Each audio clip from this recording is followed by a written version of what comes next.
As we've discussed here almost every week, I teach that our thoughts create our results. So to change our experience, our results, we just need to notice our thoughts and decide if we like the results that those thoughts are creating and whether we want to continue thinking those thoughts. And I find that in my line of work, there are three main categories of people. The first group of people, they hear me say that our thoughts create our results, and they're all in. Tell me everything, they say. That's the best news I've heard. Now, there's a second group that hears me say our thoughts create our results, and they've got no time or belief for that whatsoever. And they just turn off the podcast, or if we're on a consult call, they just kind of shut down and think nonsense, baloney, or one of those expressions that if I say I'm supposed to give my grandson $1. And then there's the third group, which is the one I have a special affinity for because it was me. It still is me sometimes. The third group hears me teach that our thoughts create our results, and they think, I think, could that be true? So I'm not sure I can prove it, but I can't prove gravity either with my math skills and this brain. I can just keep trying and testing it. Our thoughts create our results. Believe it? Don't believe it? Or try and test it. Fine by me, because like most of the things going on around me in the universe at any given time, it's working, whether I believe it or not.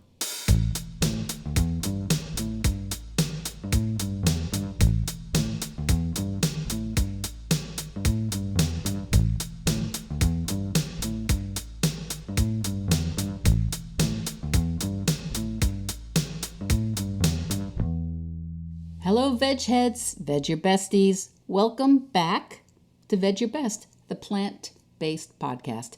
My name's Michelle Olander. I'm a certified life coach, a practicing vegan, and I'm here every single week to encourage you to eat more plants and set an impossible goal, whatever that is for you. And today we're on Veg Your Best episode 31, Thoughts about Creating Our Results. And this is the second and at least a 3-part series. And again, I'm going to do a disclaimer and apology. I've been waiting to record this today because there are trucks all around this area that are doing those backup beep, beep, beeps. So the quality may not be what I hope for, but we have to record this.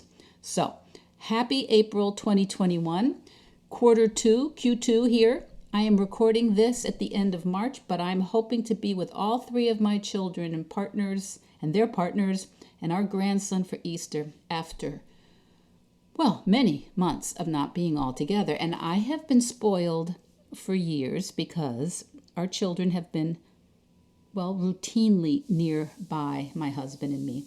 And big family get-togethers have, until this past year, been frequent. So if you and your dearest ones are still experiencing physical separation, I am sending you much heartfelt love. Our daughter-in-law has not been with her family for over a year due to travel bans, quarantine, and the exigencies of international travel. So it's a good moment to insert here that when I teach that our thoughts create our results, I do not mean that our thoughts create a pandemic or international travel restrictions or huge backloads of federal immigration and naturalization paperwork. But our thoughts create who we are and how we show up to all those externals that the Stoics taught us about. What in coaching and in self-coaching we call circumstances.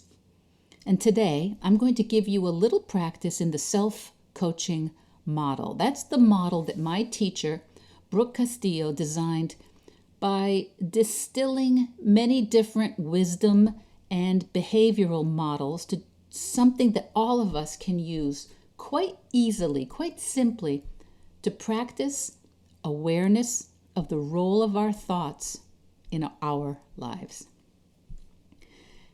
So, marriage, for example, is a legal or a religious partnership which may be slightly or very different depending on where or when that marriage was entered into. Those laws or statutes regarding the marriage that can be entered into or dissolved or adjudicated, those are externals. But my experience of my marriage, your experience of your marriage, my spouse's experience of our marriage, the marriage we have, it's simply the result for each of us of all our individual thoughts about our marriage. That relationship, that marriage exists because of, and only because of, the thoughts we have about it. And that is the same with any relationship we have, any relationship with a family member, a parent, a sibling, an in-law, a child. It's all the result of all the thoughts we have about those people. And even the relationship, which is arguably the most important relationship we have, the one with ourselves. It's just the result of all the thoughts we have about ourselves. Scary, right? I don't know what your thoughts are about yourself, but mine can be scary. And they're not necessarily based on anything that you would ever agree about. Not my actual accomplishments or my attributes, not the things I do or the things I neglect. It's just how I think about myself. The sentences in our heads that we repeat, the evidence that we notice and reinforce when we consider ourselves, our thoughts about ourselves create the relationship we have with ourselves. So today, my listeners, to start, you get to think about that troublesome person, that human who is making things so hard for you, the one who keeps coming up as the problem when things are not going the way you pictured or planned or the way you want. And in coaching, sometimes my clients are, they're puzzled or downright annoyed because we don't talk enough about that other person, that boss, that colleague, the sibling or the spouse, because in general, I coach in a way where we stay in our lane. Not because we're to blame, not because we're at fault, but because that's the only place we have any power. And we do this whole process by thinking about our thoughts, noticing our thoughts, challenging our thoughts. If you keep examining your thoughts, examining your mind, you will start to see that thoughts of who you are, who they are, and how it all is, those thoughts are creating the reality that you're experiencing. Most of the time when our relationships are struggling, we really want to focus on those actions that are causing the struggle, and that is mostly our partner's actions or our children's comments or sometimes our in-laws' affect. So much easier to see that than where we might be contributing to a conflict or an atmosphere or an unhelpful environment that is contributing to that conflict. Me too, right? Me too. I have laser-like insight into what my family, friends, community, or spouse should be doing at any given moment. But changing behavior, changing actions, it doesn't just happen out of nowhere. There's a whole series of thoughts and emotions occurring beneath the surface that all too often we are ignoring. But that's what's driving the very behaviors that we so desperately want changed in our partners, in our colleagues, in our loved ones, and in ourselves. There's a person we are in relationship with, another human, or maybe even ourselves. That human, or something she said, something he did, just the fact of that person, it's an external, a circumstance, something out of our control, because like it or not, and I am on the record as very frequently not liking it, humans have agency. Humans do what they want. I mean, maybe we and everyone we know thinks person X should not be doing that thing, but that's in a way kind of a misunderstanding, right? To think someone should not be doing something when they actually are. That's just arguing with reality. How do we know they actually should be doing that thing we don't like? Well, because they are. You can argue with reality. I try to. But remember Byron Katie's brilliant advice. You can argue with reality if you want to. But when we argue with reality, we lose. But only 100% of the time. Just that phrase alone has saved me acres, hectares for you metric veg heads of hurt. When we argue with reality, we lose, but only 100% of the time. There may be a law or a commandment or a social contract or convention that says, no, they can't.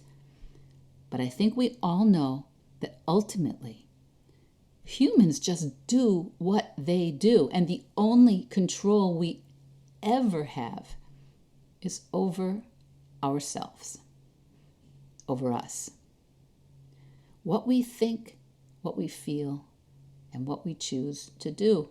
But we waste so much time and energy and emotion trying to change these humans, to educate them, to manipulate them, to punish them, and it doesn't really work. I mean, even though sometimes it seems like what we did when we screamed or cried or spoke pedantically or modeled something else, well, it feels like we might have fixed them for a minute or enlightened them or hurt them the way they hurt us. Or maybe the confrontation we entered into with them scared them into some sort of attention. Sometimes it seems like it worked, just enough for us to believe that that's how we do it. That's how we change relationships or fix relationships. But I would like to suggest that way madness lies. As my teacher, Brooke Castillo, likes to say, if changing other people worked, I would be the first one to help you change all the humans. But it doesn't work. And this can be a cycle, right? The more we think about the relationship, the more we think that human over there needs to be just a little different or a lot different. This human needs to say different words, and that human needs to take other things seriously. And maybe she needs to change her work ethic or eat differently or be less prejudiced or stop drinking or be more fun. Start saving money or vote differently, or yes, in our community here at Vedge Your Best, maybe that human should not be consuming animal products. The more time we spend in that energy of thinking someone else should change, the less time and energy we have to show up as our best selves. The less time and energy we have to model the qualities and beliefs that we think are so important for the other people to do, right? The less bandwidth we have to examine ourselves and our own options, our preferences, and even our safety. Because let me insert a quick but very important note about safety, because this is where sometimes people will argue that if you have a relationship, a parent or a partner who is abusive or dangerous, violent, that your thoughts, my thoughts, they're not the problem. But I would suggest, I would offer respectfully that our thoughts can be a problem if they are fixated on how the other person should be, why they should be changing. Because while we are arguing in our brains about why the other person should be different, what the other person should be doing, how they have let us down or betrayed us or gone off the deep end or treated us terribly, well, as adults, we're neglecting our most important power, and that's how to think about ourselves and how to show up with love, compassion, and yes, intelligence for ourselves. Even if that means getting legal help, emergency help, medical help.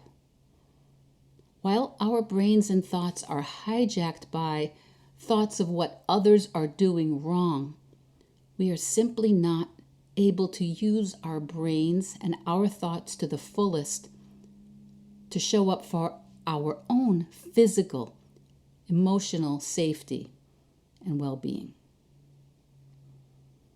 But most of us here listening to this podcast, we have, I guess you'd call it the normal garden variety issues of well-meaning partners, well-meaning colleagues and family members who are doing or saying things that we 100% really think they should not be doing or saying.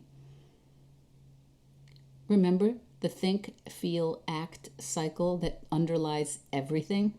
We've talked about it a few times. So if you have a piece of note paper, an envelope, a napkin, I'm going to show you how to do the self-coaching model that can help point you to some insights in how this is working in your life, whether you know it or not. Most of the coaches I trained with use a shorthand on a piece of paper, and from up to down, they write the letters CTFAR, shorthand for circumstances, thoughts, feelings, actions, results. So, person X, and for today's example, because it does come up so frequently in my coaching, let's let person X be a spouse or a partner who is not on board with you being vegan or plant-based. So, person X does or says something because, well, they have free will and human agency, yuck, and that goes in the C line, the circumstance line. And then we have a thought. That, if you're listening at all, obviously goes in the T line, the thought line. Our thoughts then create our feelings or emotions, and that feeling will be written down in the F line. Our feelings drive our actions, our choices, our behaviors, what we do and what we don't do. Those go in the action line, the A line. And our actions, our choices, our behaviors, then are what drive the results that we create in our lives and in our marriages, in all our relationships. The R line, the results line. So if we're willing to trace back the pain or aggravation or distance and disconnect that's showing up in our marriages, we will find the thoughts that are creating that exact experience we don't want. Let me give you a couple examples so that you can see how this works. So if person X, the spouse, walks into the kitchen, opens the fridge, and sees a bunch of veggies and tofu packages and says, and I quote, "What is all this crap? Don't think I'm going to eat it," unquote. Well, in that case, that would be a fact if person X actually said those words. Whatever he said or did would go into the C line, the circumstance line. And we would then notice what our thoughts are about that C, about that circumstance. So if you had thoughts like, "That is so closed-minded, he's never going to change," or "I've tried everything to get him to improve his diet," or "He never even tries to cooperate." Well, you choose one of those thoughts that you feel about that circumstance. You choose one that feels most resonant, and that will go in your T line, the thought line. So perhaps you would choose the thought, "He is so closed-minded." That thought is probably going to create feelings and emotions of, well, something like hopelessness or defeat, powerlessness, judgment. You choose one that feels most real or painful and put that in the F line, the feeling line. So in this case, maybe you're feeling defeated, say. Feeling that way may likely drive you to shut down regarding your husband, to stop trying and communicating, shut down and not even really acknowledge the efforts that he or she may make to be open or try new things, or notice where he is cooperative in other areas. And then that result line, that R line, is just greater and greater disconnection and lack of cooperation because you're closing yourself off. So, to recap, C, husband says, "What's all this crap? Don't think I'm going to eat it." Thought, "He is so closed-minded." Feeling, defeated. Actions, you shut down and you give up. You make an inventory of all the evidence that you're right, he's wrong. Another action might be you don't take the time or make any effort to notice the efforts this spouse has made, or the new things he has tried, or not take time to notice where you yourself may not have been open-minded, where you may have not been looking to understand where he's coming from and what he wants. And your result, greater and greater disconnection because you are closing your mind about where he is coming from. Let's take another example of my client, Ellen.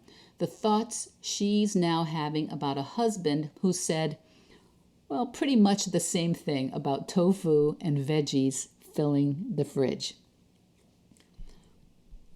Even if my husband never eats a plant-based diet, she started to think, well, at least I'm going to know that I did everything I could to help him see the benefits and reasons.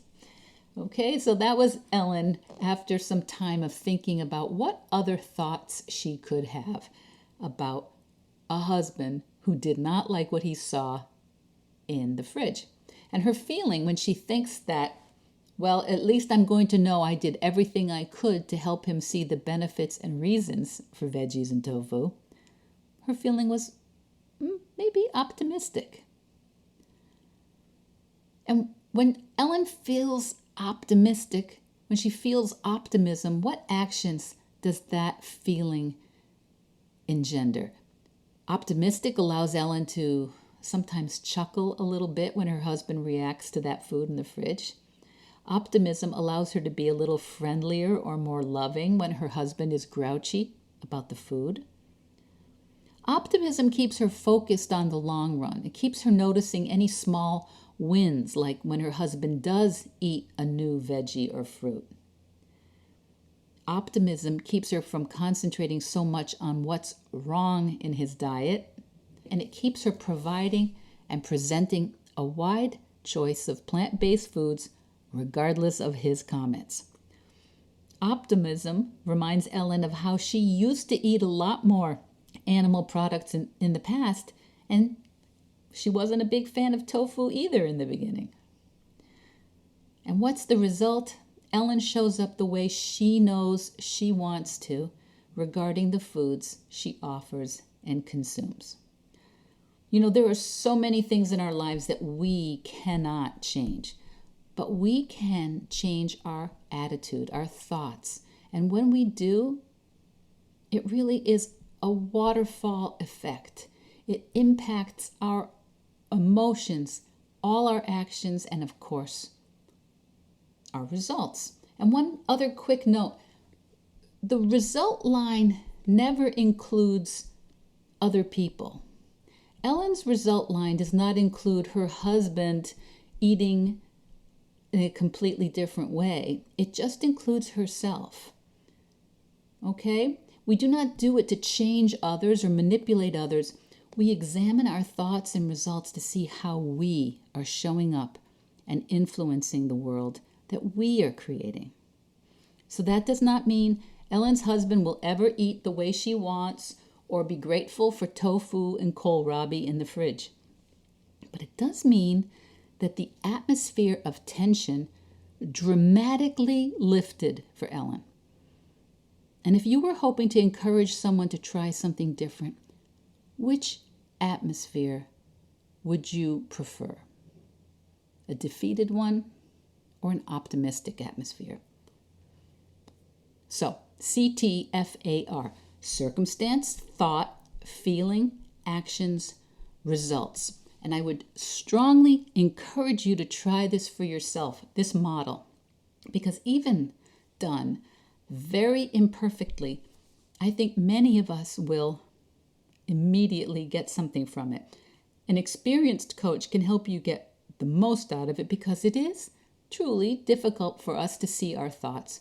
But if you are open-minded and experimental about it, you can definitely get life-changing insights right from the beginning. Right from the beginning. I know I did, because it's an opportunity for us to notice where we have power, where we have influence, and where we may be abandoning that power because it's a little easier and more familiar for our focus to stay hijacked by what others are doing wrong. Last week we talked about the power of one person to make a huge difference. And while we are focused on wanting the other one in the relationship to make a change, we can be neglecting the power we ourselves have to choose thoughts that serve us and serve our relationships.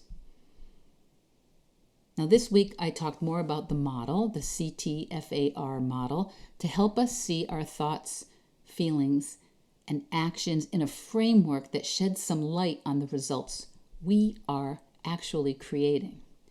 And next week we'll do one more episode, at least one more, about coaching tools and relationships, how to really start changing our thoughts, and the power of gratitude in relationships. I know that last one, the power of gratitude, it sounds kind of cheap and very last century, but the Stoics have some wisdom to share about gratitude, which is very first century, as in first century AD of the Common Era.